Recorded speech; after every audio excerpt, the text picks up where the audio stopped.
Hello everyone, today we are going to learn basic Figma tutorial how to insert component.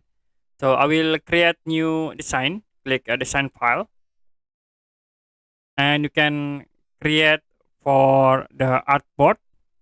And here you can go to these points frame and I will create with the Surface Pro 8. And if you want to insert component, you can go to Asset tab, click at this Asset button, and then you can click, like I will use the Material 3 Design Kit, and will be show a lot of component in here. For buttons, you can click at this button option, and I will insert for the label. You can click and then hold into the canvas area, and I will insert another like icon buttons to here. So you can add another components, like I will set like into card. You can click the card and insert again into the canvas.